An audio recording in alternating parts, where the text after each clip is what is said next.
नमस्कार, मैं हूं आमिल बेग। आप देख रहे हैं सिटी बुलेटिन न्यूज। पेश हैं आज के प्रमुख समाचार। सोमवार को ऑल इंडिया मेडिकल एसोसिएशन आया के पदाधिकारियों ने इस समय नव स्थापित बांग्लादेश के शासन तंत्र में भारतवंशी एवं अल्पसंख्यक निरंतर प्रताड़ित किए जाने के चलते विरोध करते हुए आक्रोश व्यक्त किया। इस मौके पर संगठन की अध्यक्ष डॉक्टर मंजूषा पांडे और अन्य पदाधिकारियों ने एक मत होकर इसका विरोध करते हुए राष्ट्रपति को संबोधित नायब तहसीलदार और एसपी सिटी मधुबन सिंह के माध्यम से ज्ञापन भेजा। इस मौके पर एसोसिएशन की अध्यक्ष डॉक्टर मंजूषा पांडे ने कहा कि बांग्लादेश में जो हो रहा है उसकी जितनी निंदा की जाए कम है। इसके लिए केंद्र सरकार संयुक्त राष्ट्र संघ को यहां पर शांति बहाल करने के लिए आवश्यक कदम उठाने को कहे। उन्होंने कहा कि उस देश में आज हिंदू खतरे में है। उन्मादी कट्टरपंथियों द्वारा उनकी हत्याएं की जा रही हैं या धर्मांतरण का प्रयास किया जा रहा है। उन्होंने कहा कि जिस तरह से रामनगरी में सर्वधर्म की समानता दिखती है, इस तरह वहां भी होना चाहिए। इस मौके पर उनके अलावा संगठन के अन्य पदाधिकारी ने एक मत में नव स्थापित बांग्लादेश में हो रहे हृदय विदारक घटना की घोर निंदा करते हुए कहा कि वहां पर घायल अल्पसंख्यक समुदाय के लोगों का इलाज या सुरक्षा की संवेदना रखने पर वहां के चिकित्सकों पर भी आक्रमण किए जा रहे हैं, जो निंदनीय है। इस मौके पर D K. Jha, K S. Mishra, F B. Singh, V K. Gupta, doctor Rajneesh Verma, Satyendra Singh, doctor K N. Kaushal, doctor R C. Agarwal, Sanjay Pandey, P D. Tripathi, Pallavi Srivastava, Piyush, Gaurav Srivastava आदि मौजूद थे। बांग्लादेश में अल्पसंख्यकों पे अत्याचार हो रहा है, हम लोग उसका विरोध कर रहे हैं। बांग्लादेश एक समय हमारे ही देश का अंग था, हमने ही उसको आज़ाद कराया और ये सोच कर कराया कि वहाँ भी अमन शांति रहेगी। लेकिन वहाँ हमारे ही जो बस बहुसंख्यक, जो वहाँ अब अल्पसंख्यक हैं, उनको देख देख के मारा जा रहा है, उनके साथ अत्याचार हो रहा है। उनकी लड़कियों और पत्नियों महिलाओं के साथ वहाँ जो अत्याचार हो रहा है वो हम लोगों को बिल्कुल बर्दाश्त नहीं है।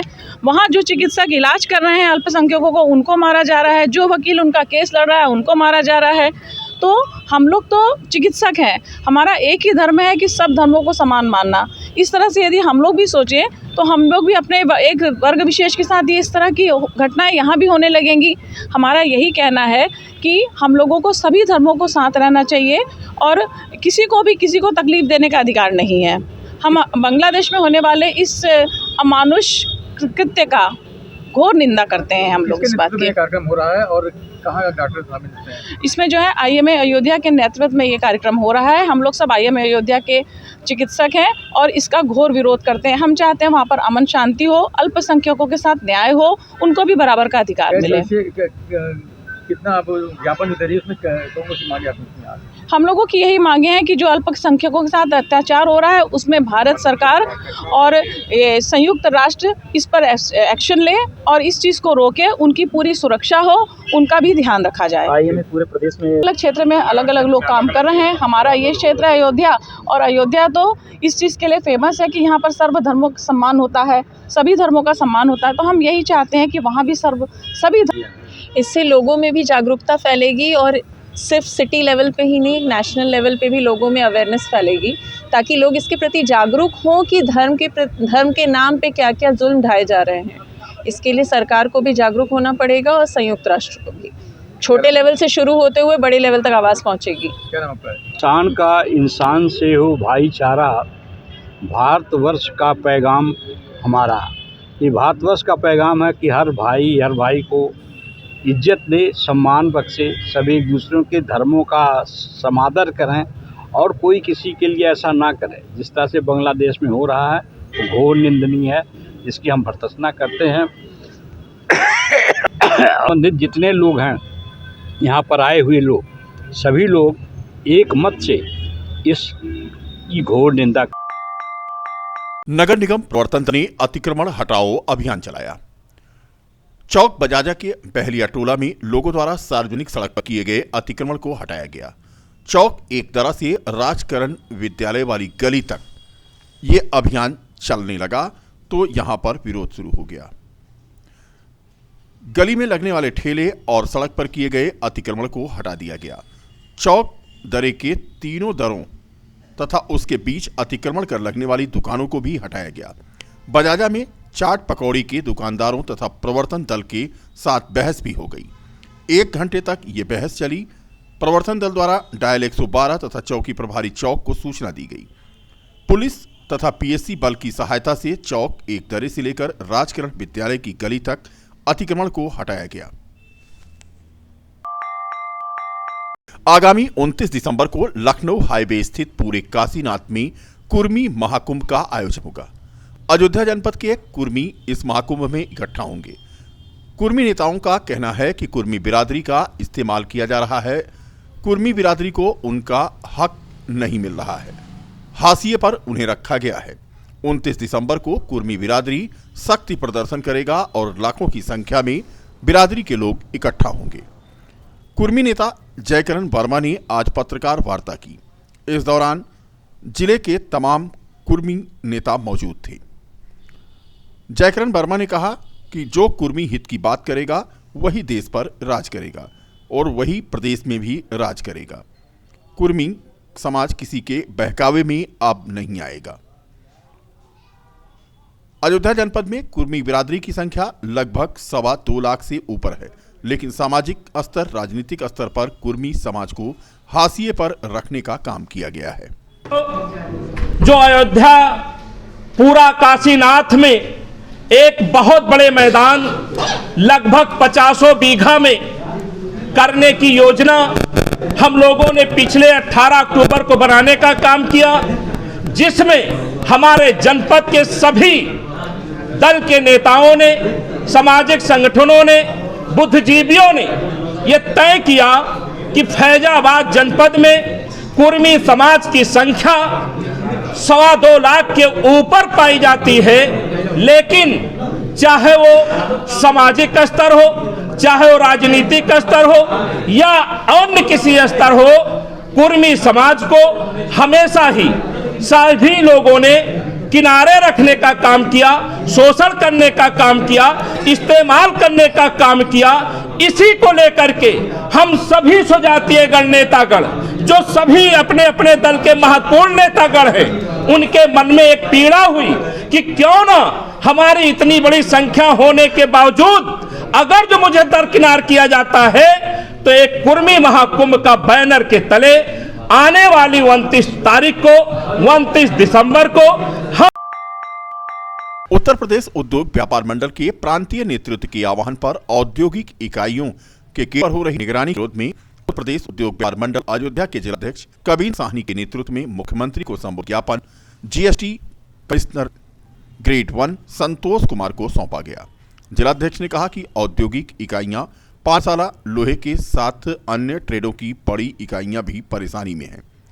इससे भ्रष्टाचार को बढ़ावा मिलेगा। इस प्रकार का आदेश केवल इसी प्रदेश में ही लागू है, अन्य किसी भी प्रदेश में इस तरह की व्यवस्था नहीं है। इससे प्रदेश की औद्योगिक इकाइयां पलायन को मजबूर होंगी, बेरोजगारी बढ़ेगी, अराजकता का माहौल होगा। बहुत सी इकाइयां भविष्य की योजना बनाने पर मजबूर होंगी। इस मौके पर जिला महामंत्री रमेश चौरसिया, जिला अध्यक्ष आईटी सेल मानो मेहरोत्रा, अजय मिश्रा, के गुप्ता आदि मौजूद थे। समस्या ये है, जीएसटी विभाग द्वारा मेन गेट पे सीसीटीवी कैमरा लगाने के संबंध में है और व्यापारियों पे मौखिक दबाव बनाया जा रहा है कि सीसीटीवी कैमरा लगवाएं। तो इससे व्यापारी उत्पीड़ित है और परेशान हो रहा है। इसी के विरोध में हम लोगों का ये मांग पत्र पूरे प्रदेश में दिया जा रहा है। मुख्यमंत्री के संबोधित ज्ञापन है, यहाँ कमिश्नर जीएसटी कमिश्नर द्वारा ये ज्ञापन दिया जा रहा है। ये हमारे व्यापार मंडल के लोग दे रहे हैं। पान मसाला व इस्पात की औद्योगिक इकाइयों में विभाग के कर्मचारी द्वारा निगरानी करने का आदेश जारी हुआ है एवं द्वारा इकाइयों के गेट पर जबरन सीसीटीवी कैमरे लगाने का मौखिक दबाव बनाया जा रहा है, जिसके कारण यहाँ के सभी उद्योगों में भय का वातावरण है। इसको खत्म किया जाए। इस प्रकार के आदेश को तुरंत रोककर उद्यमियों व व्यापारियों को में विश्वास बहाल करने की आपके स्तर से अतिशीघ्र प्रार्थना है। कविंद्र साहनी, जिलाध्यक्ष उत्तर प्रदेश उद्योग व्यापार मंडल। 52वीं राज्य स्तरीय बाल वैज्ञानिक प्रदर्शनी शहर के एसएसबी इंटर कॉलेज में 17 दिसंबर को भव्य उद्घाटन समारोह के साथ शुरू होगी। 4 दिवसीय इस प्रदर्शनी में प्रदेश के सभी 18 मंडलों के 504 बाल वैज्ञानिक विद्यार्थियों के साथ उनके शिक्षक भी प्रतिभाग करेंगे। राज्य विज्ञान शिक्षा संस्थान के निदेशक अनिल भूषण चतुर्वेदी, संयुक्त शिक्षा निदेशक योगेंद्र कुमार सिंह, उप शिक्षा निदेशक डॉक्टर ओम प्रकाश गुप्ता, जिला विद्यालय निरीक्षक डॉक्टर पवन कुमार तिवारी, सह जिला विद्यालय निरीक्षक अवनीश कुमार पांडे, वित्त एवं लेखाधिकारी माध्यमिक अनुपम कुमार सहित विद्यालय के प्रधानाचार्य संयोजक डॉक्टर मणिशंकर तिवारी प्रदर्शनी के मार्गदर्शक मंडल में हैं।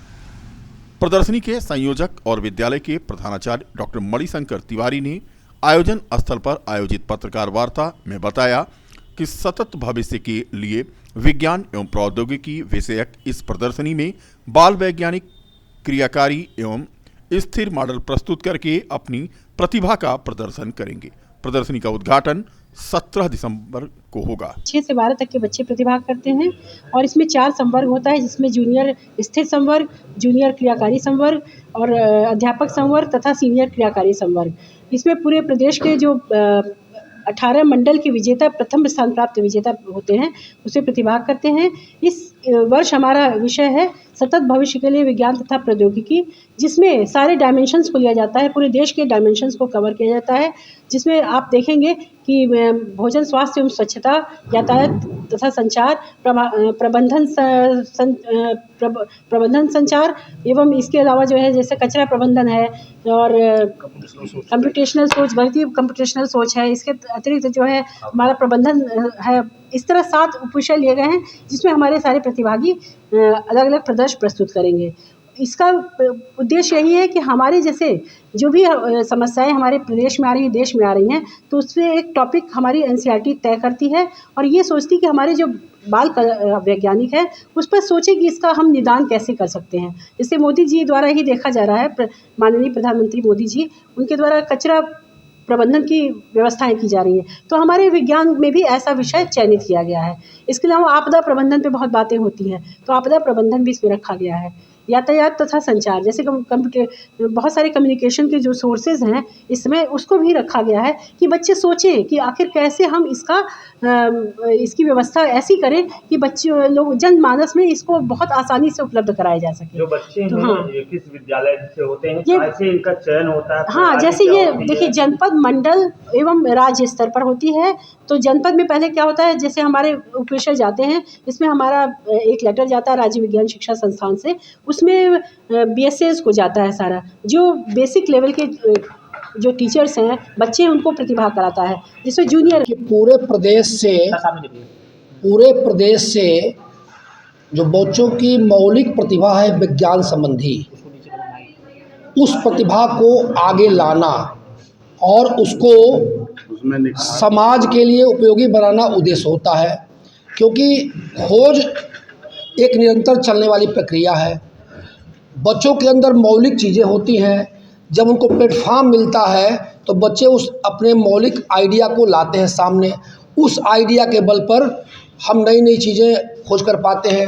पहले हम आदि मानव थे, आज हम मंगल और चंद्रमा पे बस रहे हैं, तो कहीं ना कहीं ये खोज का ही परिणाम है। और वह खोज हमारे बच्चों के द्वारा, ग्रामीण परिवेश के बच्चे जिनके बारे में आप बिलीव नहीं कर सकते हैं, उनकी सोच इतनी मौलिक होती है, केवल संसाधन के अभाव में उनको प्लेटफॉर्म नहीं मिलता है, इसलिए बात को रख नहीं पाते हैं। तो शासन का उद्देश्य है, भारत सरकार का, राज्य सरकार का, शिक्षा विभाग का उद्देश्य है कि उन बच्चों के प्रतिभाओं को हम प्लेटफॉर्म पे लाएं और उनके द्वारा खोज की गए नई चीज़ों को हम प्रैक्टिकल में ला करके, बहुत बार ऐसा हुआ है, इस प्रदर्शनी से निकला हुआ मॉडल देश में गया है।